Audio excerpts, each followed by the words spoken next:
Welcome and good afternoon, everybody. My name is Gokul Plaha, and I am a consultant with the CUTS Institute for Regulation and Competition, or CIRC. I am delighted to have Dr. Yusuke Takamiya as our guest speaker for today's webinar. Amongst the audience, we have distinguished competition law and policy experts, antitrust lawyers, antitrust enthusiasts, and students. I want to take a moment to personally thank each and every participant for showing up to this discussion. The CIRC strives to be at the forefront of exploring regulatory and policy issues relating to the fields of law, economics, and public policy. Let me now talk about Dr. Takamiya.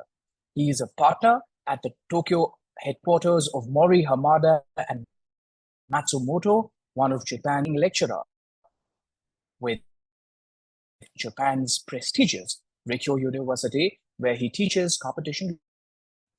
As a senior lawyer, he advises cartels, leniency, unilateral conduct, and unfair trade practices. Dr. Takamiya also serves as the International Competition Network's Non-Government Fair Trade Commission, Japan's antitrust regulator, and as a member of the Globalization, Innovation, and Competition Policy Project at the Research Institute of Economy, Trade and Industry, established by Japan's Ministry of Economy, Trade and Industry.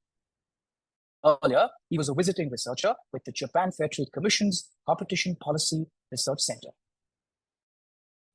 Here's where I would want to turn the audience's attention to the law and policy context for today's discussion. In the times we live in, competition law and policy find themselves at a crossroads. Arguably, the new consensus in antitrust academia across the world is that traditional competition law enforcement doesn't adequately capture, much less remedy, the novel harms emanating from the digital economy. That's because the economics of digital markets is markedly different from the economics of traditional markets. In a report titled Anti-Competitive Practices by Big Tech Companies, the Standing Committee on Finance of India's lower house of parliament states that digital markets are characterized by, quote, massively powerful increasing return to size economies. Those increasing returns, the report goes on to state, quote, result not just from traditional scale and scope effects, but also dramatically powerful learning and network effects. As a consequence, digital markets lack the kind of fairness and contestability one can find in traditional markets. Some of the ostensibly, and I stress the word ostensibly here, novel harms flowing from these peculiar market dynamics are killer acquisitions, anti-steering provisions, algorithmic self-preferencing, data-related practices, search bias, etc. Not just India, but jurisdictions around the world are deliberating whether antitrust law in the digital economy needs a complete overhaul. The European Union and Germany have devised ex-ante legislations that place multiple restrictions and conditions on the conduct of digital behemoths. The United Kingdom has come up with a draft bill. Let's now talk about Japan.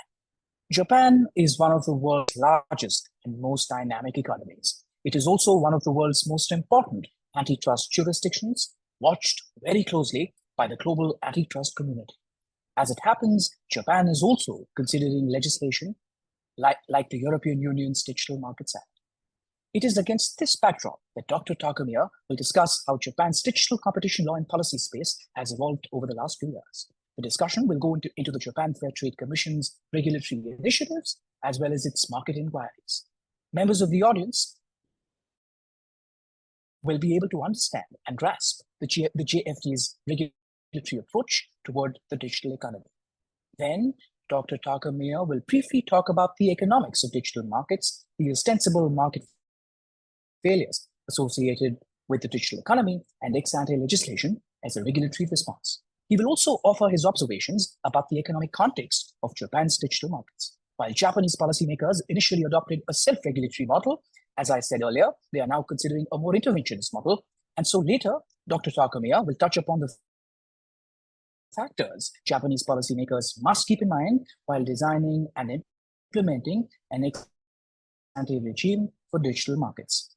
As a seasoned legal professional with close to 15 years of experience, Dr. Takamiya will share his valuable insights about the potential implementation challenges associated with enforcement and with the obligations of deviation is an endeavor of enormous scope. The audience interested in generative artificial intelligence or its intersection with antitrust should count themselves lucky. Because Dr. Takamiya takes a keen interest in those issues, he will briefly share his perspectives on how that regulatory space has evolved and should evolve, especially in Japan. The audience is sure to benefit immensely from what promises to be a deeply informative and highly engaging discussion. Over to you, Yusuke.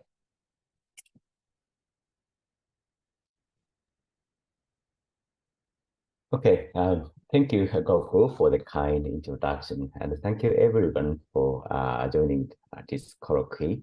It's my great honor to be here today.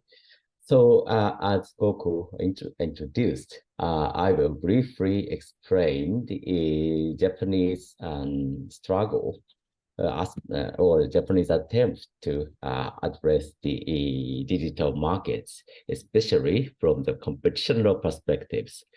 So then I will share material and start my presentation. So,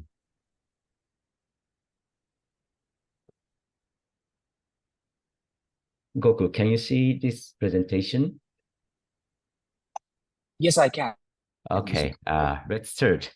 I understand that I have only 20 minutes today, so I think there's no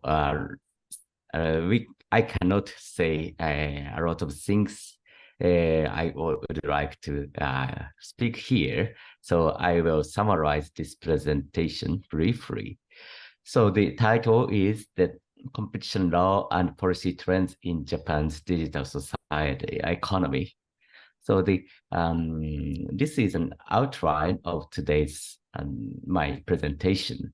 So first of all, I will briefly explain the overall trends of Japanese regulatory framework as for the digital market sector and the two major legislation which is regulating the digital market, which are TFDPA and the AMA.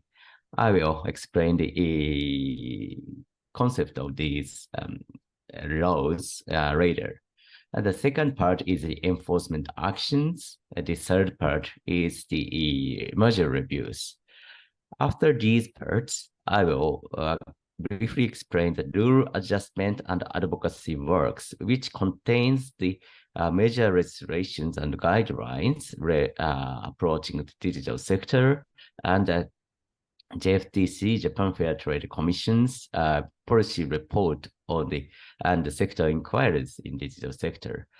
And as the last of my presentation, I will explain the takeaways from my speech here and briefly explain the insights to the future in Japan's antitrust space to the digital markets in Japan.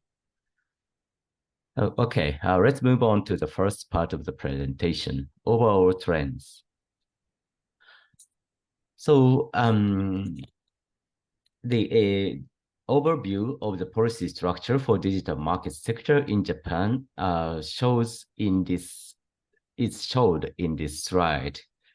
So there are a lot of the government organizations which is focusing on digital markets. The main and the most highest organization is the Digital Market Competition Headquarters. The organization held by the Prime Minister's office.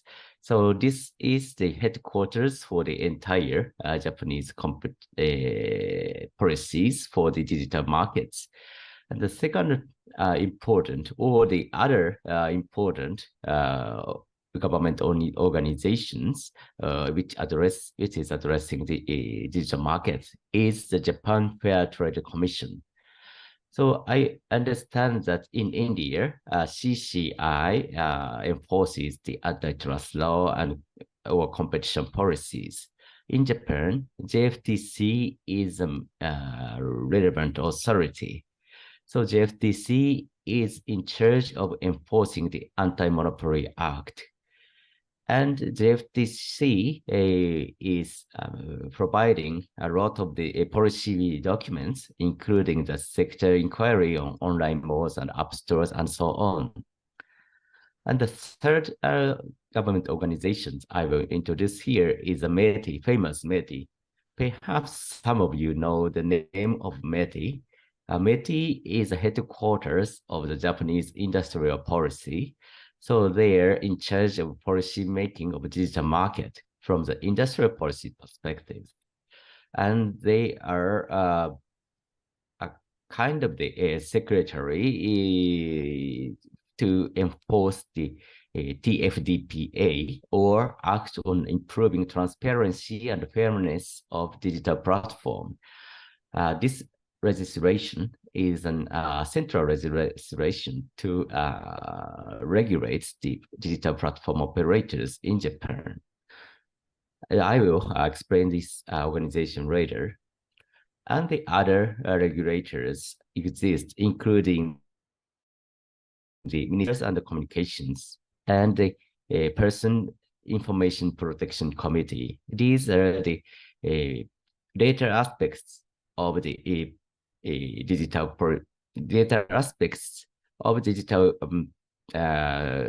digital market regulators. Then I will move on to the introduction of the TFDPA, Act on Improving Transparency and Fairness of Digital Platform. This regulation is sometimes be compared to the DMA in Europe, but the central or the fundamental concept of these two regulations are quite different. Key concept of TFDPA is the increased transparency and fairness in the digital markets through the self-regulation model or mutual or co-regulations.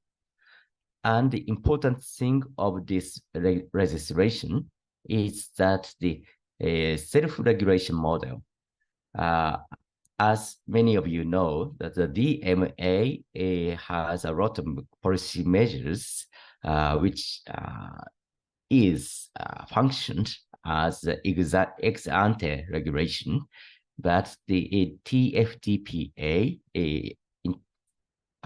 applies the self-regulation model. So the fundamental concept is quite different between these two. The policy measures used by the TFDPA is typical for Japanese industrial policy registrations. I mean that the TFDPA specifies some digital platform, and a lot of them major regulations under TFDPA are to be applied to these specified digital platforms. These specified digital platforms are specified under certain thresholds, including the volume of the business, number of users, and so on. So these concepts are very similar to the DMA gatekeepers concept. And as I explained later, Japan has its own large digital platformers like the Rakuten and Yahoo, in addition to the global gatekeeper platform operators like Amazon, Google, and Apple. So this TFDPA specifies not only the big tech, but also Rakuten and Yahoo. So this is very different from the European digital platform regulation. Then let's move on to the policy measures under the AMA, Anti-Monopoly Act. Actually, I I'm seeing some of the familiar names in this event. My friends are, of course, the competition lawyers. So I think that many of you may heard here these kinds of the concept in Japanese antitrust law. Like the other jurisdictions, Japanese antitrust law or AMA has many tools to regulate the businesses. So the sample of the tools are described in this slide. So we have the concept of unfair trade practice. So this regulation is similar to the FTC Act, Section 5. So the JFTC, Japan Fair Trade Commission, identified some categories of conduct as anti-competitive and apply the AMA to such conducts. These conducts include the exclusive dealing, trading on restricted terms, abuse of superior bargaining position. This is somewhat different from abuse of dominant bargaining position. Unilateral boycott, tying and bundling, interference with competitor transactions. These are the typical examples of unfair trade practices. So as I described in this slide, the JFTC uses this unfair trade practice when they regulate or enforce the AMA in digital market. Sometimes online agencies or famous Apple computer or Apple is a target of the application of unfair trade practices. And of course, the JFTC has a policy tool to regulate the anti-competitive merger. So they're intensively applying the merger review regulation in Japan. So JFTC reviews international or digital mergers, including sales.com, Slack integration, Google Fitbit integration, and the Japanese digital platformers integration, Z Holdings, Yahoo, and LINE Corp. Then these are the overall trends. Then I will move to the second section, the enforcement actions. So I would like to put importance on this slide because this slide briefly summarizes the specific nature of the Japanese approach to the digital economy. So we have some outstanding characteristics from the other jurisdictions like the EU or the United States or probably India. So I mentioned 3 points in this slide. First point is that the Japanese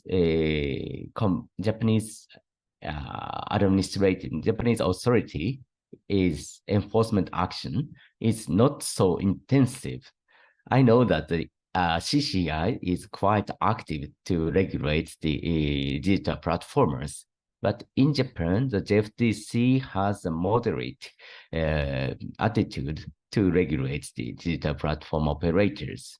So the JFTC has opened various investigations against big tech companies, but actually has not yet imposed the harsh sanctions against them.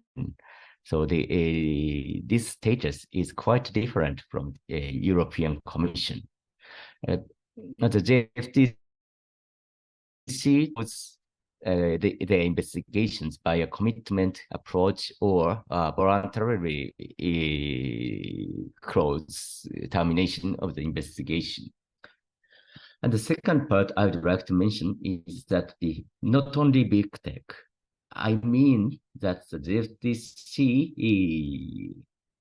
has made investigations not only for global big tech like the GAFA companies, Google, Apple, Facebook, Meta, and Amazon, but also, as I explained before, Japanese IT giants, including Rakuten.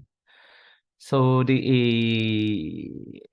I understand that the other jurisdiction, there are not so many domestic giant digital platform operators other than the US or China. US has various large digital platform operators, and China also has the VAT, Baidu, and Alibaba, and Tencent. But the other jurisdictions may not typically have its own digital platformers, giant digital platformers, but Japan has some large or giant domestic digital platform operators. This is very unique in Japan. And third point I would like to mention is that the relatively swift enforcement. So unlike the EU or I don't know the detail of the India's enforcement actions, but perhaps unlike the most of the competition authorities, the JFTC's investigation does not take a couple of years. So typically, the JFTC's investigation tends to complete within several months or 1.5 years at the longest, typically. So the JFTC's investigation attitude is probably quite effective and efficient. I described some actual enforcement actions in these slides, but I think I do not have much time to introduce these matters, so I skip these slides, but I will mention very, very briefly in each enforcement actions. Actually, Amazon, the famous e-commerce platform, was also investigated in Japan 4 years ago, and the JFTC made commitment with the Amazon, and so the JFTC did not impose administrative charges against the Amazon in this case. And as I mentioned, Apple was also investigated by the JFTC for its in-app purchase. Everyone knows that the Apple's in-app purchase conduct is investigated by every jurisdiction, perhaps, and the JFTC does so as well. 2 years ago, the JFTC terminated its investigations against Apple because Apple takes voluntary measures terminate its inappropriate anti-competitive conduct. Booking.com was also investigated by the JFTC, and they made agreement or commitment with the JFTC. Expedia was also investigated by the JFTC and has the commitment agreement with the JFTC, and so on. So as I very briefly explained, we have a lot of cases against the digital platformers, but as I mentioned, the JFTC haven't imposed the large or severe sanctions against these players. The third section is that the merger reviews. We have the various characteristics in Japan compared to the other jurisdictions as for the merger review. First one is that the extensive merger reviews in digital sector. So the JFTC is the active enforcer amongst the world antitrust authorities. So JFTC investigated Microsoft Activision Blizzard deal, Google Fitbit deal, and Salesforce Slack deal, and so on. And as I mentioned, not only big tech, so the JFTC also reviewed the merger transactions between the domestic these large digital platformers, which includes the Z Holdings and Line, two of the largest digital platform operators in Japan. And of course, our firm is involved in this transaction for your information. The third part, reform of operation of the merger review process. This is, I think, a bit technical for this colloquy, so I skipped this detail of this matter. But the JFTC intensively improved their practice on the merger review and introduce new guidelines to effectively or efficiently review the digital mergers. And the JFTC recently introduced the guidelines of submission of the internal documents. Like other jurisdictions, like the US or EU, the JFTC introduces or uses the review of the internal documents. But the last year, the FTC introduced or enacted the new guidelines on the submission of the internal documents. So I described some merger control cases in digital market for these slides. But because of the time constraints, I will not go into detail of these slides. First case I mentioned in this material is a Google Fitbit case. And the second case I mentioned is the Salesforce Slack case. And as I mentioned, the Microsoft Activision Blizzard case was also reviewed by the JFTC. So these are the brief outlines of the enforcement actions against the big tech or the digital platformers in Japan. Then I will move on to the other part, rule adjustment and advocacy works. So actually, the JFTC puts strong importance on advocacy or policy-related works these days. The JFTC's such attitude is highly evaluated as the world's strongest advocacy enforcers by GCR and other competition media. For example, that as I explained, they adjust the guidelines and the policies regarding the merger review a few years ago, and their merger review process is focusing on digital markets as well right now. And they also introduced the guidelines of the abuse of superior bargaining positions for the personal information provided by consumers. This is a quite unique guidelines. That large digital platformers tend to gather various informations from the users, but users like us do not consider deeply for such practice by the digital platformers. But such practice of the digital platform may harm the privacy of each individual. Under such understanding, the JFTC introduced the new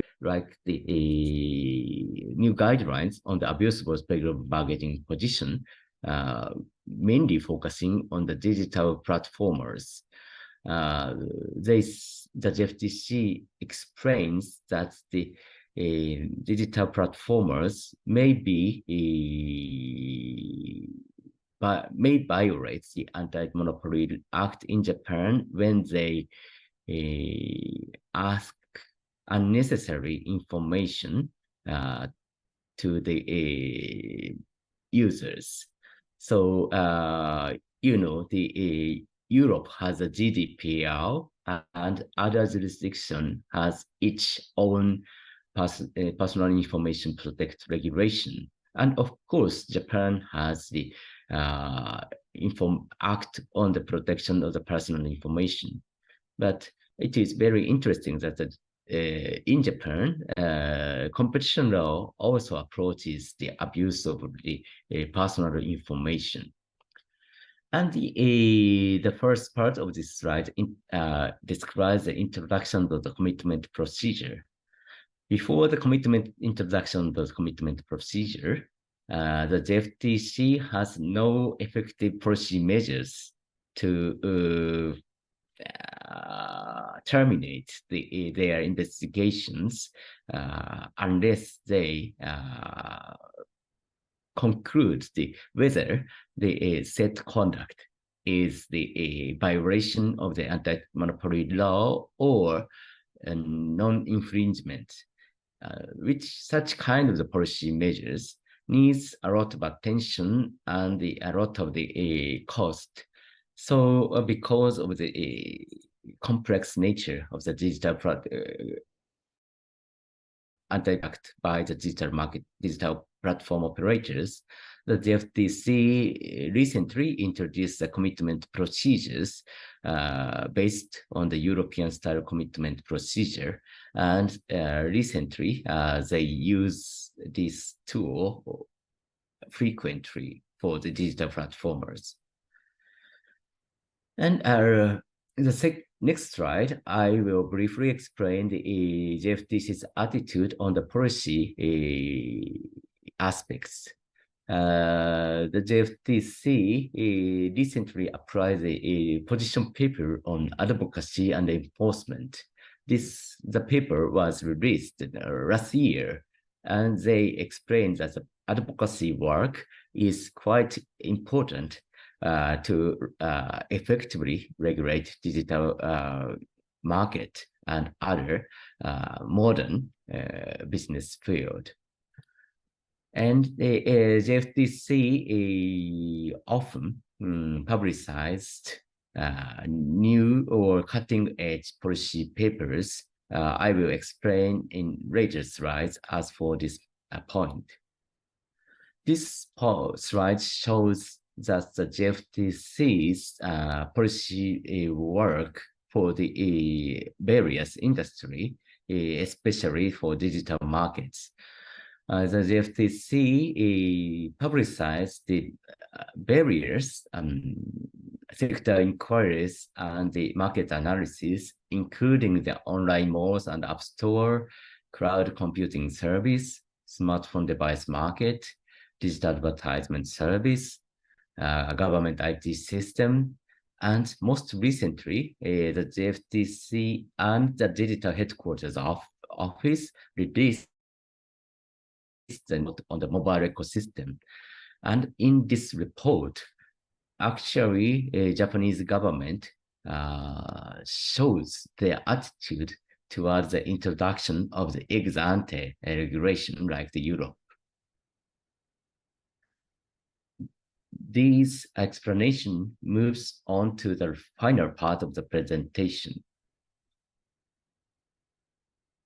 As I mentioned so far, Japanese policy aspects towards the digital market is somewhat unique from the Europe, US, India, or other jurisdictions. I described such characteristics in this slide. First is that the proactive advocacy work. The second is moderate investigations. Third part, constant merger reviews. The fourth part, as I haven't mentioned concretely as for this point, but of course, the JFTC conduct global collaborations with the US DOJ, FTC, European Commission, India's CCI, Korea's KFTC, and so on. And the FTC, as well as other Japanese government agencies, uses, of course, the outside competition law measures. And the Japanese agencies apply the extensive policy academic research. And based on such research, they intentionally revise the guidelines. So some of this nature is similar to the other jurisdictions, but some of the natures are very unique to Japan. And the final I'd like to mention is they are described in these two slides. First slide shows the tendency to introduce the ex-ante regulations in Japan. As I mentioned, the Japanese government, in particular, the Digital Market Competition Headquarters, concerns strongly about the mobile ecosystem. So the DMCH, or Digital Market Competition Headquarters, pointed out that the competition concerns are relevant to mobile ecosystem. And they say that such concern is not sufficiently addressed by the traditional competition laws or the TFDPA, the existing legislation towards the digital market. So because of these three natures, I don't go into detail of these points, but in one word, the digital market is too complex to be regulated by the existent measures or the existent competition law. And of course, the JFTC or the Japanese government look upon the ex-ante regulations introduced in Europe by the Digital Markets Act and Digital Services Act. So the Japanese government has the idea of the introduction of the ex-ante regulation. And the idea is, I understand that under discussions right now, but the media report or the insider information explains that they would like to introduce a mixed policy approach, which means that the certain conducts are to be obliged by US providers by the ex-ante regulations. Such conducts includes the prohibition of the in-app purchases, disclosure of the certain information necessary to compete by the third parties, and other conducts which is not so anti-competitive, but the inappropriate from the competition perspectives are continues to be controlled by self or co-regulations under under TFDPA. And of course, the clear violation of the competition law is regulated by the AMA, Japanese antitrust law. So this slide is a summary of my presentation. So this shows the chronological trends and future directions. So the Japanese government has a TFDPA, a specific legislation to regulate the digital markets. So before TFDPA, all the conducts which harms competition is to be regulated by the Anti-Monopoly Act. And right now, anti-competition conduct in digital market is mainly regulated by the self or co-regulations under the TFDPA. And to the future, as I explained, the mixed approach will be taken. The mixed approach is that the combination of the ex-ante regulations on mobile digital markets and the self-co-regulations under TFDPA.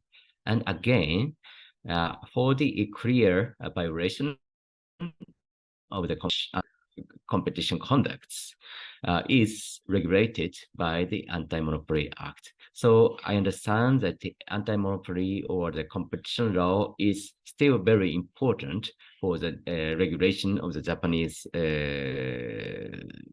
law, but we have some other policy measures to regulate the digital market in Japan. All right, this is an end of my presentation. Thank you, Yusuke, for what was a very engaging and very informative presentation. We will now open it to the audience. Members of the audience are invited to ask questions of Dr. Takam.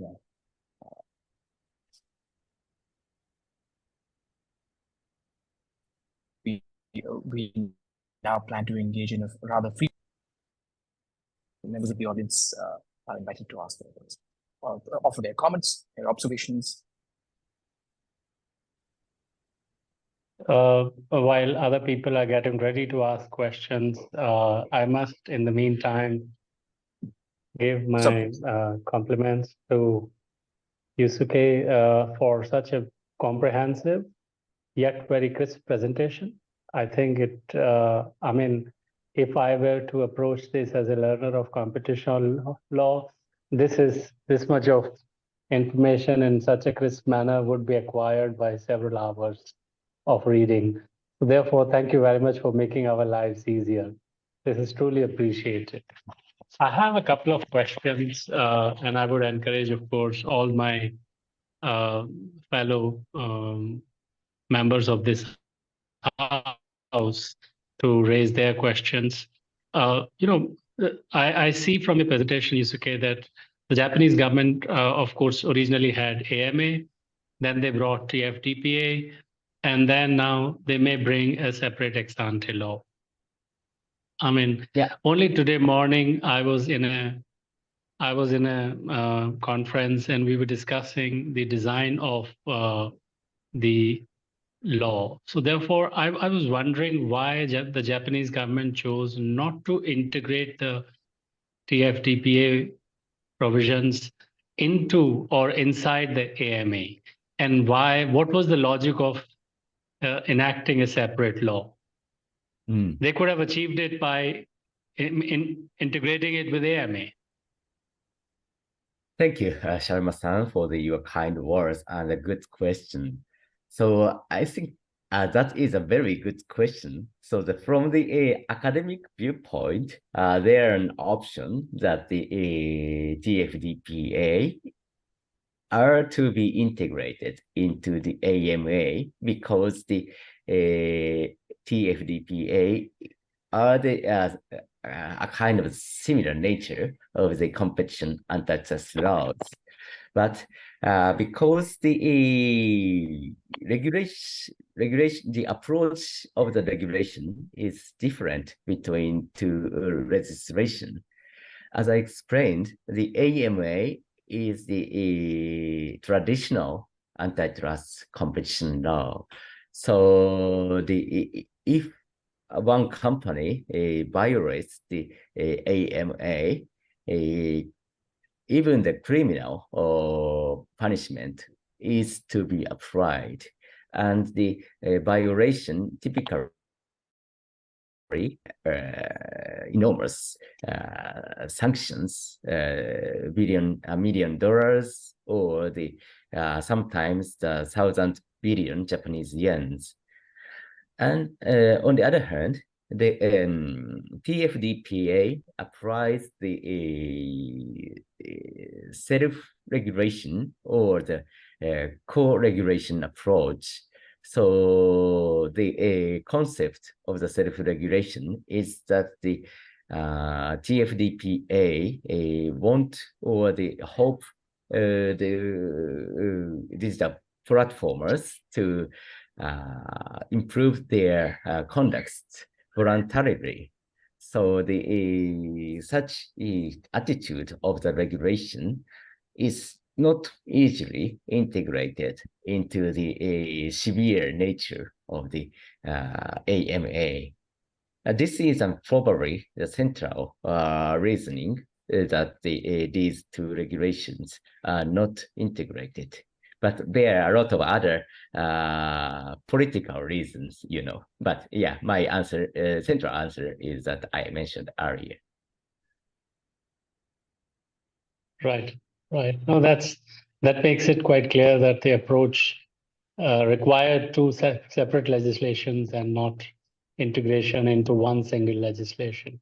Right. I acknowledge the distinguished presence of our colleagues from Competition Authority of Kenya. And therefore, if you have any questions from the African continent, please, absolutely, you are welcome to raise your questions or seek any clarifications from your first-hand experience of these issues. Mr. Makore Wilson, if you have any question, you're most welcome to ask. In the meantime, let me also... Yeah. Yes. So please go ahead. Okay, I also had another question in terms of success of the settlement regime of Japan. From the examples you gave, it was quite evident that Japan is able to use its settlement regime very effectively. Now, right. Could you give us a sense of process and reveal the secret sauce as to how it is so successful? Because not every country across the globe is so successful with settlement and commitment process. How Japan is able to do it, we would like to benefit from your experience. Okay, thank you, Sharma, for the good question as well. A good question. So, I think that because of the nature of the Japanese companies' influence, such influence is a tendency to terminate the JFTC's investigations by the commitment procedure. You know, the Japanese companies put importance on the reputation. So they are concerned that that the FTC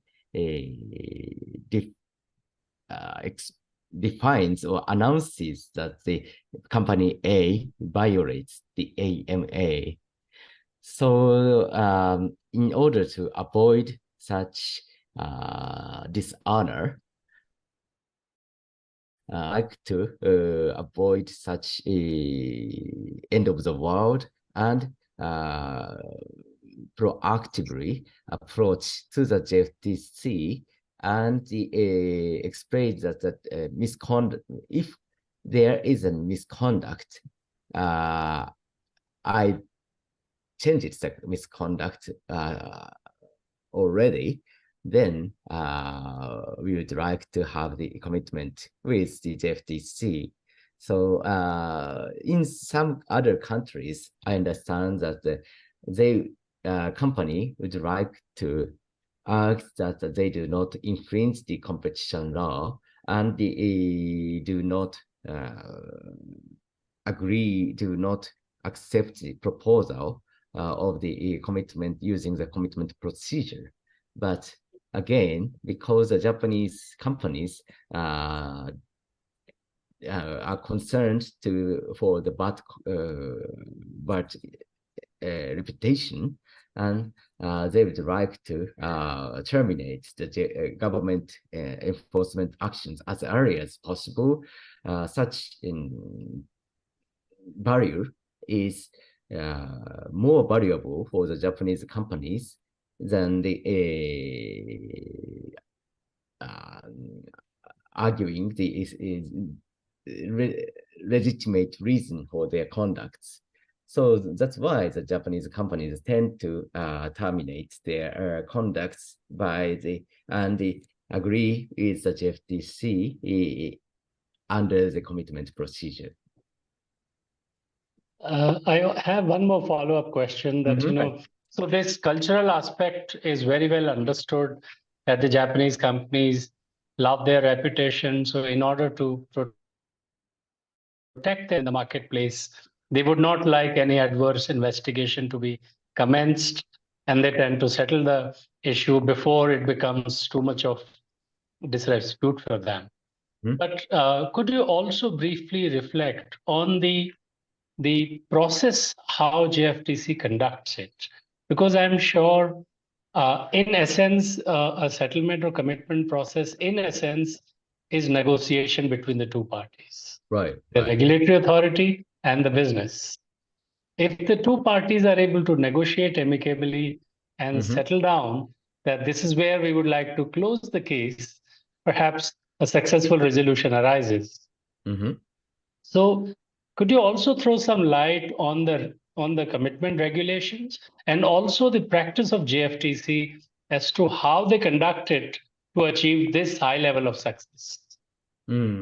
Sure. The commitment procedure has a great merit or advantage also for the JFTC. So, if when the agency prove the violation of the AMA and impose sanctions, they need to prove the anti-competitive nature of the conducts and so on as an legally prudent measure. But the investigations into the digital market needs a lot of time and cost and people and so on, and the business is very complex. So it is time consuming and sometimes very difficult for the agencies to prove the anti-competitiveness set conduct. So both the parties and the JFTC will be happy if the case is terminated by the commitment procedure, because they need not, for the agencies, they need not prove the set conduct from the legally sufficient standpoint. And as the parties, they can avoid the bad reputations. So in actual practice, the JFTC unofficially provide signals to the parties that this case is the commitment procedure is applicable to this case.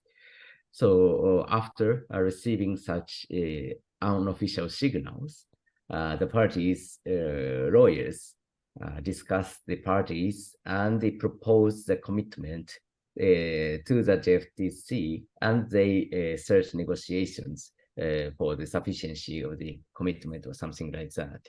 So in sum, the commitment procedures are the result of the collaboration of the two parties, that is, the JFTC and the parties.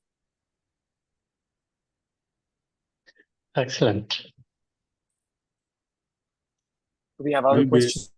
Mr. McCory Wilson. I think we have Mr. McCory Wilson. Mr. Wilson. Nice to meet you. Okay, thank you. Welcome, Mr. Wilson. Glad to be very glad. Of Kenya. If you have any questions, please. Yeah, welcome, Mr. Wilson. We're very glad you're here with us today. It's okay. First of all, I appreciate for the presentation. It has been very informative, especially in focusing on the digital market sector. And that is an area that I feel like in Kenya we're working on to ensure that at least we be able to know how best to regulate. So I'd like to understand the advice that we will have for the competition agencies in the growing economies in filling the regulatory gaps that exist in the regulation of the digital economy and ensure consumer protection in their use of the digital platforms in the context of the African setup. If you can have an opinion on that and how best we can be able to handle that, and I'll really appreciate. Thank you, Macaulay. So perhaps because I'm not an English native, perhaps you also saw that, but I can't understand the detail of your question. So could you paraphrase that question again? Sorry for that. It's okay. So I would like to get your advice or the advice that you can offer to the competition agencies in the growing economies like Kenya, for example. All right. Okay, understand. In filling the market, the regulatory gaps. Because I realized that you see this is a new area where we are focusing on in the digital sector or the digital economy. And that means that the number of regulatory gaps that exist in regulation of that sector. All right. Thank you for the paraphrasing. And once you give that advice, so we also link it up to how we can also be able to fill those gaps and ensure consumers are protected when they're using those digital platforms. Okay. All right. Yes. So I think that for the developing or frontier jurisdictions, it is very important to share the fundamental concept of the competition law for the business players. I mean that in my experience, the frontier world companies do not accurately understand the basic concept of the competition law, like the input foreclosure, customer foreclosure, or the tying, bundling, and so on. So as an enforcers, it is probably most important to share the basic principles with the business players. So actually, the JFTC also are struggling to broaden the fundamental concept of the competition law by holding a lot of the a kind of the conferences, seminars, or the school in the university and so on. In Japan, we have the really strong history in competition law, but even in this jurisdiction, as a lawyer, it is very difficult for us to persuade the local companies who are not accustomed to the concept of the competition law. So I think in the frontier jurisdictions like the maybe you need to pass the basic concept to the digital platformers in your jurisdictions and how the competition law applied to such companies. And the second part I would like to mention is that perhaps taking advantage of the technology is really important to appropriate enforce competition law in the frontier jurisdictions. In Japan, because of the long history of the enforcement of the Anti-Monopoly Act, every procedures or investigations are made by in-person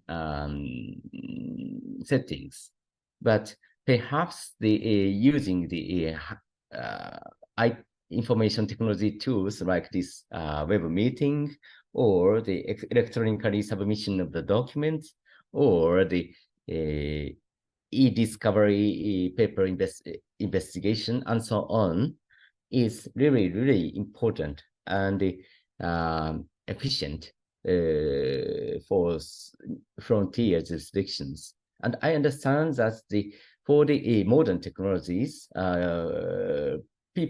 officials in the frontier jurisdictions are good at handling these new technologies. So I recommend frontier jurisdictions officials to make utmost use of the digital technologies to enforce the competition law against the digital platformers. I have a lot of things to mention, but because of the time constraints, I answer here. Thank you. It was well elaborate. I'm grateful. Thank you. Any questions?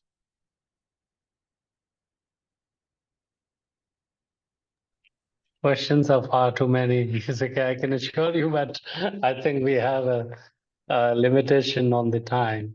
So therefore, otherwise, the questions are really too many because digital economy, presents a vast number of questions, and we will have to host you one more time to have a follow-up conversation. There I would invite more of my African friends and more of my emerging economy friends so that we can have a more intense discussion next time. But at this point, I will invite Gokul to take over. Unmute yourself, please. Gokul, you are muted. Right. Thank you. Right. Thank you to the members of the audience who asked questions. Thank you, Mr. Wilson in particular. Thank you, Mr. David Sharma. And thank you, Yusuke, most of all, for answering those questions. It was a very engaging conversation, and I personally have learned a lot. Let me now offer the concluding remarks. This was a very engaging discussion. As Mr. Sharma mentioned, the presentation was very concise and yet comprehensive at the same time. I quite liked how the presentation started with an index. Informing the audience members of how the presentation would be structured. We first learned about the relevant organizations that enforce competition law and do enforce competition law and would enforce competition law in the future in the digital sector. We learned about the DMCH, the industry, the Ministry of Internal Affairs and Communications rules, and the Personal Information Protection Committee. Dr. Takamiya then discussed the Act on Improving Transparency and Fairness of Digital Platform, a self-regulatory regime designed by Japanese policy makers, the MEI, the ministry in particular.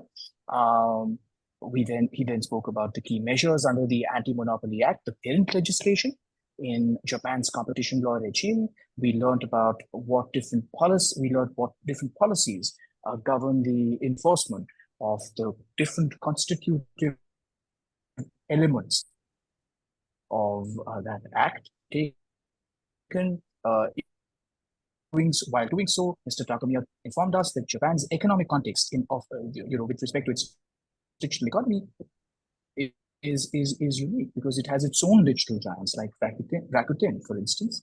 We were also told that the JFTC's enforcement is efficient. It takes just about 1.5 years to implement its decisions.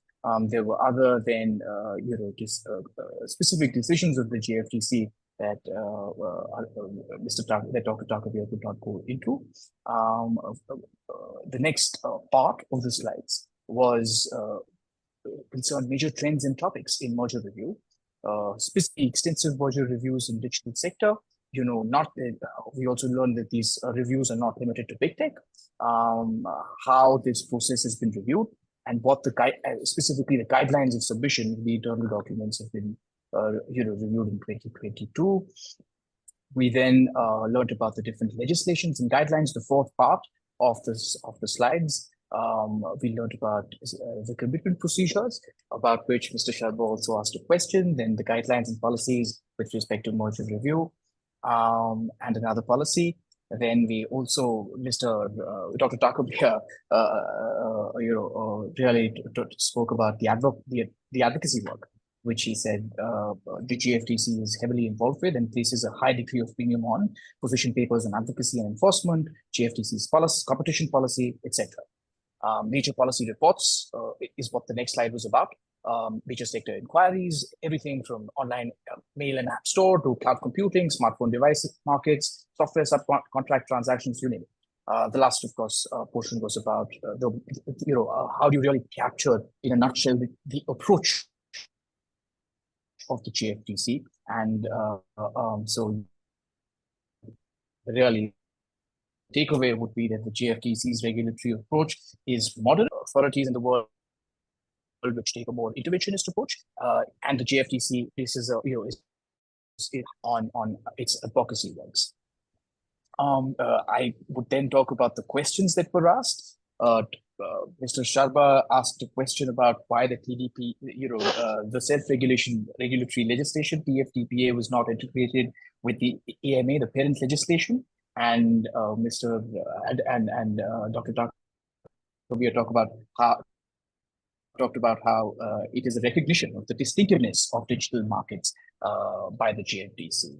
The second question was about settlements and the commitments regime. How is GFTC so efficient? And we learned something very unique about Japan. Its unique cultural context, as Mr. Sharma put it. Companies want to avoid embarrassment. They are very, sensitive to their market reputation, and that's why the settlement and commitment regime works not just because of the GFTC, but also probably because of companies who themselves volunteer to adopt that process. The third question was asked by Mr. Macaulay Wilson. I hope I'm pronouncing his name correctly, from the Competition Authority of Kenya. He sought Dr. Takamiya's advice on whether what role can, let's say, expansion of traditional competition law provisions, which are uniform across the world, can perform. And we were then told, Dr. Takamiya discussed that in response and said that the GFTC has struggled to really broaden those fundamental concepts, and is therefore probably contemplating implementing a DMA-type legislation, something I also touched upon in my introductory remarks. He recommended that frontier jurisdictions who've been able to handle some of these issues, these novel harms, could be looked at, and that's where some guidance can be taken from. So those are my concluding note of Saudo. I want to thank everybody, Dr. Sharma in particular, Mr. Wilson from the Competition Authority of Kenya, and most of all, Dr. Takamiya for spending time with us and talking to us about the competition law and policy developments and trends in Japan. Members of the audience would want to know that they can find they can reach Dr. Yusuke Takamiya at yusuke.takamiya@mhmglobal.com. I will share his email ID in the chat box, and you can also follow him on LinkedIn, where he's quite active. Finally, thank you once again. Maybe. For being here. Thank you. Thank you very much, Yusuke-san. And as you say in Japanese, Genke desu, or thank you very much. Thank you so much. Arigato. Bye. Bye-bye.